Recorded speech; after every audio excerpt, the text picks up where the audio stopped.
This is the first nightmare. Silence thick enough to chew, then a child's scream rips it in half. Betsy Bell staggers awake, bedsheets torn from her grip. Red crescents rise on her arms where something unseen has already clawed her skin. From inside the wall, a voice genderless, ancient, delighted whispers, "Tonight, old John Bell dies." Fade to black. "Hello, I'm here." This is the first nightmare. Here's how nightmares work. In Tennessee in 1804, the corn stalks were knee-high, the creek teemed with big-mouth bass, and the worst thing on your mind was whether the neighbor borrowed your axe and forgot to bring it back. That was John Bell's life. Then one bleak autumn evening, when the wind rattled the shutters like a skeleton hand, something slithered into his house, unpacked its bags, and decided never to leave. Over the next decade, it kept the Bells up at night, wrecked their minds, killed their father, and even landed a maid in jail. And though it died in 1820, people are still arguing about what it really was. I'm going to walk you through the next 10 minutes frame by frame. You'll see how that something turned the Bell Farm into the most vicious haunting America has ever filed. The only time in U.S. history a ghost was officially blamed for murder in why 2 centuries. Later, the story still refuses to die. And if you want to hear more chilling tales animated just like this one, tap subscribe before we get spooked. Picture it. The year is 1804. John Bell and his wife, Lucy, have 9 kids and 17 cows. Their days are full of fences and firesides, and their biggest worry is that their church is burning down. But when the woods fill with whispers and shadows, their lives will take a dark turn. It started with a knock. Soft, polite taps that turned into hammer blows. They searched the roof, the walls nothing. The dogs cowered on the porch. Inside, the kitchen table had migrated 3 feet left. No footprints, no drag marks, just moved. Then the whispers started. Not spooky voices, just excited murmurs from inside the wall. At first, they were unintelligible, just hushed babbling that drove Betsy crazy. But as the weeks went on, the murmurs organized into phrases, then sentences, then whole-ass speeches. But I'm getting ahead of myself. Let's backtrack a bit.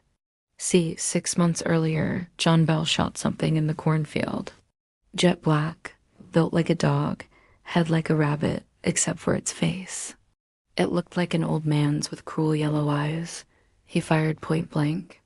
The thing didn't flinch, just turned and vanished like smoke. Then the knocking began. Soft, polite taps that turned into hammer blows. They searched the roof, the walls, nothing. The dogs cowered on the porch. Inside, the kitchen table had migrated 3 feet left. No footprints, no drag marks, just moved. And then the voice started, at first just incoherent babbling. At times, it sounded like a woman humming a harmony with an old man's growl. Sweet and sour at once.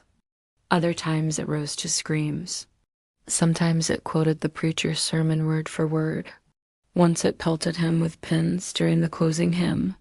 It sang drinking songs from taverns 50 miles away. And worst of all, it gossiped about things only the neighbors could have known. Things escalated quickly. One night the blanket whipped off Betsy's bed, twisted itself into a rope, and cinched so tight it drew blood. Lucy sprinted for the neighbors. When 2 men stepped inside, the logs in the walls vibrated like drumheads. The men were met with a clear, delighted laugh. One neighbor bolted. The other took a slap that left his ears ringing for days. All their secrets were out. The witch had an audience now, and applause only made it louder. Things escalated quickly. One night the blanket whipped off Betsy's bed, twisted itself into a rope, and cinched so tight it drew blood. After that, the neighbors stopped visiting. Lucy and the kids stayed inside. John went to town for supplies. When he returned, he found an empty bottle on the mantel. Inky liquid, no label. The voice cackled from inside the wall. "That's my brew. Old Bell's gonna drink it." 2 weeks later, John was dead. his body twisted by convulsions the doctors couldn't name. At the funeral, the witch sang bawdy songs over the grave until the last mourner stumbled away. Every night the voice repeated its promise: "I'll torment old Bell till death, then I'll torment his children." It kept its word. Over the next 2 years, John's body unraveled. His tongue swelled, his face twitched. Sometimes the voice that came out wasn't his. One night, the voice became an audience. Betsy sat in her room sketching flowers when she heard footsteps in the hall. She watched her own boot hover in midair, spin slowly, then drop. As things worsened, the family scattered. Drew, the oldest son, stayed behind to care for Lucy, but he had nightmares about a pair of yellow eyes watching him from the corner. He tried an all-nighter with a lantern, but whatever he lit, the flame flickered, then went out.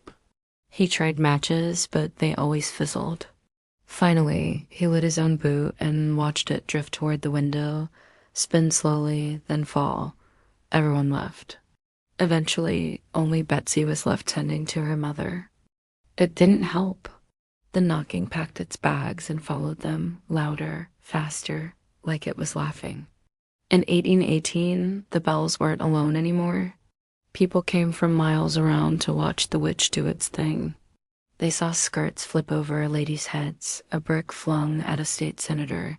The entire Bible blazed to ash in a matter of seconds. The crowd cheered. Betsy tried courting Joshua Gardner, a school teacher with kind eyes, but the witch threw jealous tantrums. Plates whizzed by his ear. The voice screamed weddings were for the living, not the soon-to-be dead. The engagement collapsed. The witch sang funeral hymns in celebration.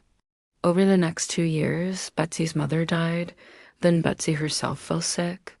One day, Lucy found a small vial in the medicine cabinet, inky liquid, no label. The witch piped up, "That's my brew.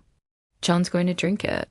A week later, John was dead, his body twisted by convulsions the doctors couldn't name. At the funeral, the witch sang bawdy songs over the grave until the last mourner stumbled away. It swore it would return in 7 years. It did, rattled windows, recited the same threats, then vanished. All that remained was another sealed vial, twin to the one that killed John. Lucy set it on the mantel. Wax sealed, dusty, daring anyone to open it. No one ever did. Betsy married someone else, had kids, grew old. After 1840, she refused to speak of the witch again. Today, the cabin's gone, the land's a state park. Rangers keep a logbook. Since 1980, they've written over 300 reports. Sudden cold spots by the old well, faint laughter, the smell of lavender that wasn't there a second ago. Now it's time for my question. What does the Bell Witch tell us about death? We'll start. If the Bell Witch could gossip about neighbors miles away, quote Sunday sermons, and predict John's death to the week, what does that tell us about death itself? Drop your answer below. No judgment, just curious. If you want more true nightmares brought to life, tap like.